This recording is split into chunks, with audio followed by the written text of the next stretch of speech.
Hi, sixth graders. I wanted to share with you some things about the Seder Meal. So you guys were studying in the Old Testament the story of Moses and the Israelites. As you know, when God told the Israelites to celebrate special feasts, and one of those feasts was the Passover, when the angel of God passed over the Israelites' homes that had blood of the lamb on their doorsteps, and when they were in Egypt. So he told them to celebrate the feasts. So one is the Passover meal, and ever since that day, the Jewish people would celebrate a Seder meal on that Passover night. And so every year, we celebrate a Seder meal, usually on the night, Saturday night after Palm Sunday service in Ferdinand. So if any of you have gone to that, you'll kind of know about this.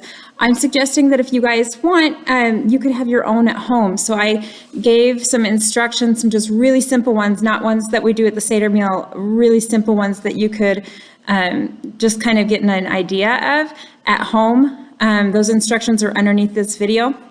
I wanted to share with you, though, so Seder means order. And so there is an order to every single part of the Seder meal. And it is actually a very long process, but a beautiful celebration.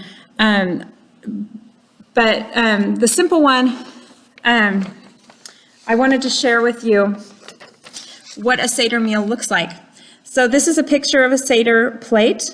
And there are certain foods that are on the Seder plate, and every single food represents something that the Israelites would think of and remember that Passover or their enslavement in Egypt. And so the first thing on the plate is the shank bone.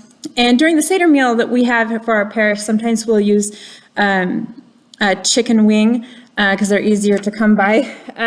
But what you would normally have was a lamb bone. And that lamb, of course, would represent that sacrifice that the Jewish people made.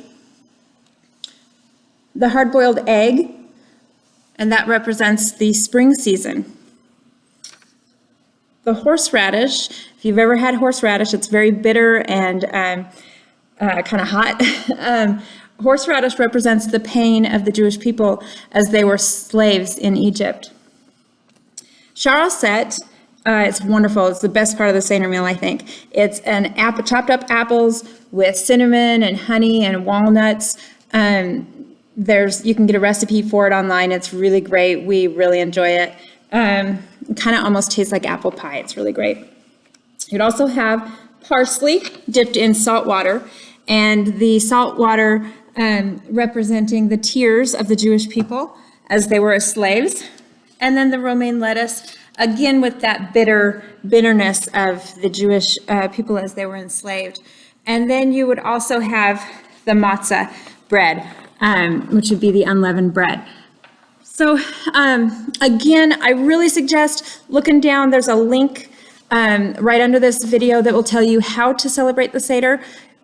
Traditionally, that would be a great time to do that would be on the night that Jesus had the Passover meal, and that was the Last Supper. So if you want to do that on Thursday, Holy Thursday, that would be a great time to celebrate the Passover with the Passover meal.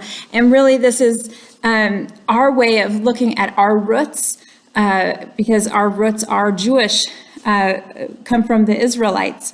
And so it's a beautiful celebration and tradition that they have, and we respect that, and it's just a great celebration, and I hope that you can take part in it, and I hope you have a holy week. And if you guys have any questions for me, make sure and email me, text me, message me, whatever you guys have your parents do. I hope you have a great Seder meal. Bye.